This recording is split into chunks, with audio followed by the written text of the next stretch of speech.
தனது சேவையை பணப்பாக்கம் ஆரம்ப சுகாதார நிலையத்திலிருந்து ஆரம்பித்தார்.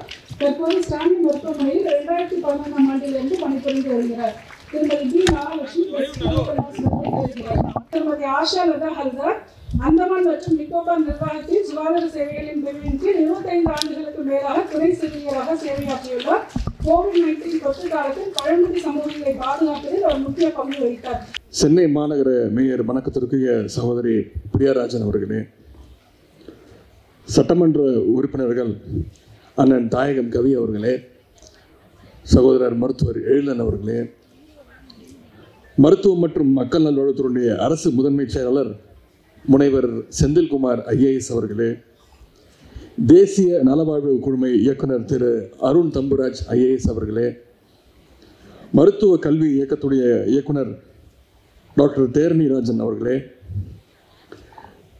Tamil Nadu nursing and midwives council தலைவர் மற்றும் மருத்துவம் மற்றும் ஊரக நலப்பணிகள் இயக்குனர் மருத்துவர் திரு ஜே ராஜமூர்த்தி அவர்களே, கவுன்சிலுடைய பதிவாளர் திருமிகு ஆனி கிரேஸ் கலைமதி அவர்களே, துணைத் தலைவர் திருமிகு ஆனி ராஜா அவர்களே, மருத்துவம் மற்றும் மக்கள் நல்வாழ்வுத்துறையினுடைய அலுவலர்களே, சென்னை மாநகராட்சியினுடைய நிலைக்குழு தலைவர் சகோதரர் சிற்றரசு அவர்களே, அண்ணன் மாப்பா அன்புதுரை அவர்களே, சகோதரர் வினோத் அவர்களே, அண்ணன் அகஸ்டின் பாபு அவர்களே, அண்ணன் நுங்கை VS ராஜ் அவர்களே, அண்ணன் VP மணி அவர்களே, அண்ணன் சிட்டிபாபு அவர்களே, சகோதரர் பிரகாஷ் உள்ளிட்ட கழகத்துடைய நிர்வாகிகளே, தமிழ்நாடு நர்சிங் கல்லூரி சங்க நிர்வாகிகள் திரு விவேகானந்தன், திரு சிதம்பரம் அவர்களே, இந்திய செவிலியர் சங்கத்துடைய தமிழ்நாடு கிளையினுடைய தலைவர் மற்றும் நிர்வாகிகளே, தமிழ்நாடு அரசு செவிலியர் சங்க தலைவர் மற்றும் நிர்வாகிகளே, இங்கே திரளாக வருகை தந்திருக்கக்கூடிய செவிலியர்களே, அன்பிற்குரிய செவிலியர் மாணவிகளே, மாணவர்களே, உங்கள் அனைவருக்கும் என்னுடைய காலை வணக்கத்தை நான் தெரிவித்துக் கொள்கிறேன்.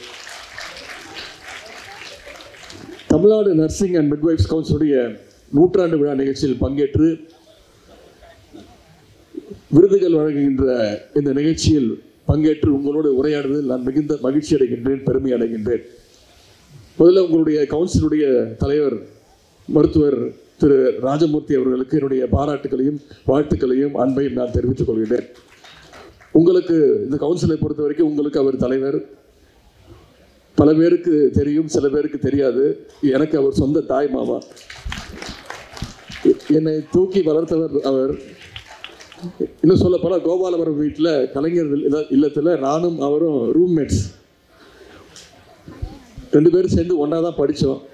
அவர் நல்லா படித்து டாக்டர் ஆகிட்டார், நான் சரியாக படிக்காமல் துணை முதலமைச்சர் ஆகிட்டேன். இந்த நிலைமையில நான் இங்கே இருக்கிறதுக்கும் மிக மிக முக்கியமான காரணம் திரு ராஜமூர்த்தி அவர்கள். என்னை அழைத்தமைக்கு, இந்த நிகழ்ச்சிக்கு என்னை கலந்து கொள்ள இந்த வாய்ப்பை அளித்ததற்கு நான் மீண்டும் திரு ராஜமூர்த்தி மாமா அவர்களுக்கும் உங்களுடைய துறை அமைச்சர் அண்ணன் மாசுவரன் அவர்களுக்கும் மீண்டும் என்னுடைய நன்றியை நான் தெரிவித்துக் கொள்கின்றேன்.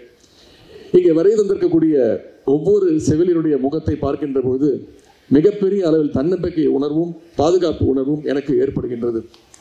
ஏனென்றால் உலகில் பிறக்கக்கூடிய ஒவ்வொரு குழந்தையும் தன்னுடைய சொந்த தாயோடைய முகத்தை பார்க்கறதுக்கு முன்னாடி இங்கே வந்திருக்கக்கூடிய செவிலியர்கள் உங்களுடைய முகத்தை தான் அவங்க பார்க்குறாங்க. அப்படிப்பட்ட உங்களை சந்திப்பதில் நான் மிகுந்த பெருமை அடைகின்றேன், பூரிப்படைகின்றேன். உங்களுக்கெல்லாம் தெரியும், கடந்த ஒரு வார காலமாக நம்முடைய தமிழ்நாட்டு மாண்புமிகு முதலமைச்சர் அவர்கள் மருத்துவமனையில் அனுமதிக்கப்பட்டு சிகிச்சை பெற்று வந்தாங்க. அந்த ஒரு வாரமாக நான் தமிழ்நாட்டுடைய எந்த இடத்துக்கு சென்றாலும் மக்கள் என்னை பார்த்து கேட்பது, அண்ணன் முதலமைச்சர் எப்படி இருக்கிறாரு, தலைவர் எப்படி இருக்கிறாரு, எங்கள் அண்ணன் எப்படி இருக்கிறாரு அப்படின்னு தான் என்கிட்ட விசாரித்தாங்க. நான் அவங்ககிட்ட தான் தலைவர் நல்லா இருக்கிறாங்க, இன்னும் ஒரு 2-3 நாட்களில் வீட்டுக்கு வந்துடுவாங்க அப்படின்னு நம்பிக்கையோடு சொன்னோம். இன்றைக்கு நலமாக நம்முடைய முதலமைச்சர் அவர்கள் நேற்று வீடு திரும்பி இருக்கின்றார். அதற்கு இந்த நேரத்தில் அவருக்கு உற்ற துணையாக இருந்த மருத்துவர்கள், மிக மிக முக்கியமாக உங்களை போன்ற செவிலியர்களுக்கு இந்த நேரத்தில் இந்த மேடையில் என்னுடைய நன்றியை நான் தெரிவித்துக் கொள்கின்றேன். Tamil Nadu nurses and midwives council இன்றைக்கு 100 ஆண்டுகளை கடந்திருக்கின்றது. அரசியல் சார்பற்ற ஒரு கவுன்சிலை ஓராண்டு நடத்துவதே ரொம்ப கஷ்டம், சிரமம். ஆனால் நீங்கள் 100 ஆண்டுகளை கடந்திருக்கிறீங்க. அதற்கு என்னுடைய மனமார்ந்த பாராட்டுகளையும் வாழ்த்துக்களையும் நான் தெரிவித்துக்கின்றேன். இந்த கவுன்சிலுக்கும் நம்முடைய திராவிட இயக்கத்திற்கும் நெருங்கிய தொடர்பு உண்டு. ஏன்னா திராவிட முன்னேற்ற கழகத்துடைய முன்னோடி இயக்கமான நீதி கட்சி ஆட்சி காலத்தில் தான், அதாவது 1926ஆம் ஆண்டில் Madras nurses and midwives bill கொண்டு வரப்பட்டு அது சட்டமாக்கப்பட்டது. நீதி கட்சி நிறைவேற்றிய அந்த சட்டம்தான் இந்தியாவிலேயே முதன்முறையாக செவிலியர் பணிக்கு சட்டபூர்வமான ஒழுங்குமுறையை வழங்கியது. இந்த கவுன்சில் தான் இந்தியாவில் மட்டுமல்ல, தென்கிழக்கு ஏசியாவிலேயே செவிலியர்களுக்காக உருவாக்கப்பட்ட முதல் கவுன்சில் என்ற பெருமைக்குரியது. அதேபோல் உலகிலேயே 3ஆவதாக 100 ஆண்டு காணுகின்ற செவிலியர் கவுன்சில் என்ற பெருமை நம்முடைய தமிழ்நாட்டு செவிலியர் கவுன்சிலுக்கு உண்டு. எனவே இந்த கவுன்சில் என்பது தமிழ்நாட்டிற்கு மட்டுமல்ல, இது நம்முடைய இந்தியாவிற்கே மிகப்பெரிய பெருமையாக திகழ்கின்றது. நோய்கள் பரவாமல் இருக்க தடுப்பூசி மிக மிக அவசியம். ஆனால் ஒரு காலத்தில் தடுப்பூசி போட சென்றால் டாக்டர்களையும் செவிலியர்களையும் துரத்திய காலம் ஒன்று இருந்தது. அப்படிப்பட்ட மக்களோட பக்குவமாக பேசி அவங்களுக்கு புரிய வச்சு தடுப்பூசி போட்ட பல நோய்களை பரவாமல் தடுத்த பெருமை இங்கே கூடியிருக்கக்கூடிய செவிலியர் சமூகத்துக்கு தான் உண்டு. திராவிட இயக்கமும் அப்படித்தான். சமூகத்தை பிடித்த நோய்களை தீர்ப்பதற்காக தந்தை பெரியார், பேரறிஞர் அண்ணா, முத்தமிழர் டாக்டர் கலைஞர் அவர்கள் போன்றோர் பகுத்தறிவு கருத்துக்களை ஊராக போய் சொன்னாங்க. ஆனால் ஆரம்பத்தில் மக்கள் அவர்களை எதிர்த்தாங்க, தடுத்தாங்க, தாக்கினார்கள். ஆனால் அதையெல்லாம் பொறுத்து கொண்டு அந்த தலைவர்கள் தொண்டாற்றிய காரணத்தால் தான் இன்றைக்கு நம்முடைய தமிழ் சமூகம் இந்த அளவுக்கு முன்னேறி இருக்கிறது என்பதை நீங்கள் உணர வேண்டும். பல நோய்கள் பரவி தமிழ்நாட்டை உலுக்கிய நிலையில் அதையெல்லாம் முன்கள பணியாளர்கள் என்று தடுத்தது செவிலியர் சமூகத்தை சேர்ந்த நீங்கள் தான். குறிப்பாக கொரோனா காலத்தில் நீங்கள் ஆற்றிய பணியை எந்த காலத்திலும் யாராலையும் மறக்க முடியாது. பல செவிலியர்கள் வீட்டை விட்டு, குழந்தைகளை விட்டு, பெற்றோர்களை கூட சந்திக்காமல், இரவு பகல் பார்க்காம நீங்கள் பணி செஞ்சீங்க. இன்னும் சொல்லப்போனால் ஒரு சில செவிலியர்கள் கொரோனாவுக்கு எதிரான போரில் இன்னுயிரை கூட நீங்கள் தந்திருக்கிறீங்க. இந்த கவுன்சில் உருவாக காரணமான இந்த சட்டத்தை சட்டமன்றத்தில் நிறைவேற்றும் பொழுது அங்கே உறுப்பினராக இருந்த டாக்டர் முத்துலட்சுமி அம்மையார் அவர்கள் சொன்ன வார்த்தை இது: trained nurses are the corner stone of modern public health என்று செவிலியர் பணியை பற்றி அழகாக சொல்லியிருக்கிறார். அதாவது பயிற்சி பெற்ற செவிலியர்கள் தான் நவீன பொது சுகாதாரத்துறைய ஆதாரம் என்று சொன்னார். அந்த முத்துலட்சுமி அம்மையாருடைய பெயரில் தான் கருவுற்ற தாய்மார்களுக்கு சத்துணவும் நிதியுதவியும் வழங்கக்கூடிய திட்டத்தை நம்முடைய முத்தமிழர் கலைஞர் அவர்கள் 1989ஆம் ஆண்டு தொடங்கி வச்சாங்க. 200 ரூபாய் நிதியுதவியோடு தொடங்கப்பட்ட அந்த திட்டம் தான் இன்றைக்கு 18,000 ரூபாய் நிதியுதவியாக வளர்ந்து தமிழ்நாட்டில் நடக்குகின்ற பிரசவங்களை எல்லாம் இன்ஸ்டிடியூஷனல் டெலிவரியாக மாற்றியுள்ளது. பிரசவத்தின் போது தாய் சேய் இறப்பு விகிதத்தை பெருமளவு குறைத்து இன்றைக்கு இந்தியாவிலே சிறந்த மாநிலமாக நம்முடைய தமிழ்நாடு விளங்கி கொண்டிருக்கிறது. அதற்கு இந்த நேரத்தினுடைய பாராட்டுகளையும் வாழ்த்துக்களையும் நான் தெரிவித்துக் கொள்கின்றேன். இந்த வெற்றிக்கு காரணம் உங்களுடைய பங்களிப்பு தான். எல்லா மனித உயிர்களையும் சமமாக கருதக்கூடிய பணி என்றால் அது டாக்டர்ஸ்களும் செவிலியர்களும் தான்.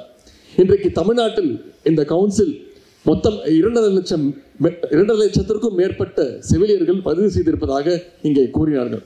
இவ்வளவு செவிலியர்கள் எண்ணிக்கை தமிழ்நாட்டில் வளர்ந்திருப்பதற்கு திமுக ஆட்சி காலத்தில் கொண்டு வரப்பட்ட திட்டங்களும் உருவாக்கப்பட்ட சுகாதார கட்டமைப்புகளும் தான் மிக முக்கிய காரணம் என்பதை நீங்கள் உணர வேண்டும். தமிழ்நாட்டில் இன்றைக்கு கிராமப்புற சுகாதார கட்டமைப்புகள் சிறப்பாக இருக்கிறது என்றால் அதற்கு காரணம் முத்தமிழர் டாக்டர் கலைஞருடைய ஆட்சியில் கொண்டு வரப்பட்ட திட்டங்கள். அவருடைய ஆட்சி காலத்தில் தான் கிராமங்கள் தோறும் ஆரம்ப சுகாதார நிலையங்கள், துணை ஆரம்ப சுகாதார நிலையங்கள், வட்டார மருத்துவமனைகள் எல்லாம் உருவாக்கப்பட்டன. அதேபோல் மாவட்ட மருத்துவமனைகளில் பிளட் பேங்க் கொண்டு வரப்பட்டதும் கலைஞருடைய ஆட்சி காலத்தில் தான். இன்னும் சொல்ல போனால் நவீன சிகிச்சை கருவிகள், ஸ்கேன் மிஷின்கள் என்று மருத்துவமனைகளை நவீனமயமாக்கியது கலைஞருடைய ஆட்சி காலத்தில் தான். கலைஞர் அவர்கள் சுகாதாரத்தின் மீது, மருத்துவ கட்டமைப்பின் மீது எந்த அளவுக்கு அக்கறையோடு இருந்தார் என்பதற்கு இங்கே ஒரே ஒரு உதாரணத்தை நான் கூற விரும்புகின்றேன். கலைஞர்களுடைய வாழ்ந்த வீடு, சொந்த வீடு கோபாலபுரம் வீடு என்பது உங்களுக்கு தெரியும். இந்தியாவின் அரசியலை பல ஆண்டுகள் தீர்மானித்த இடம் அந்த கோபாலபுரம் இல்லம்தான். நாங்கள்லாம் பிறந்து வளர்ந்து குழந்தைகளாக இருந்து ஓடி ஆடி விளையாடிய இல்லம் கோபாலபுரம் இல்லம். அந்த வீட்டை தன்னுடைய காலத்திற்கு பிறகு ஒரு மருத்துவமனை ஆக்க வேண்டும் என்று எழுதி கொடுத்திருக்கிறார் டாக்டர் கலைஞர் அவர்கள். இதன் மூலம் மனித நேயத்தின் உச்சத்திற்கே சென்ற தலைவர் நம்முடைய முத்தமிழர் டாக்டர் கலைஞர் அவர்கள். இன்றைக்கு கலைஞர் வழியில் ஆட்சி நடத்தி கொண்டிருக்கக்கூடிய நம்முடைய முதலமைச்சர் அவர்கள் தமிழ்நாட்டின் சுகாதார கட்டமைப்புகளை வலுப்படுத்தி மக்களை தேடி மருத்துவம் என்கின்ற மிகப்பெரிய திட்டத்தை உங்களுடைய ஒத்துழைப்போடு சிறப்பாக செயல்படுத்தி கொண்டிருக்கிறார். நம்முடைய திராவிட மாடல் அரசு என்றைக்கும் செவிலியர்களுக்கு பக்க பலமாக நிற்கும். இன்றைக்கு 100 ஆண்டு காண்கின்ற இந்த செவிலியர் கவுன்சில் மேலும் பல ஆண்டுகள் செயல்பட்டு மக்கள் பணியாற்றிட வேண்டும், தமிழ்நாட்டு சுகாதாரத்தை பேணி பாதுகாத்திட வேண்டும் என்று உங்களை எல்லாம் கேட்டுக்கொண்டு விருது பெற்ற அனைவருக்கும் மீண்டும் என்னுடைய வாழ்த்துக்களை தெரிவித்து இந்த நிகழ்ச்சியில் பங்கு பெற எனக்கு வாய்ப்பளித்த அத்தனை பேருக்கும் மீண்டும் என்னுடைய நன்றியை தெரிவித்து விடைபெறுகின்றேன். நன்றி, வணக்கம்.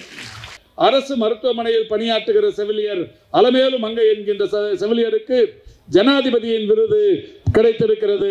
இது 12 ஆண்டுகளுக்கு பிறகு தமிழ்நாட்டிற்கு கிடைத்திருக்கிற ஒரு மிகப்பெரிய அளவிலான அங்கீகாரம் என்பதை மகிழ்ச்சியோடு தெரிவித்துக் கொள்கின்றேன்.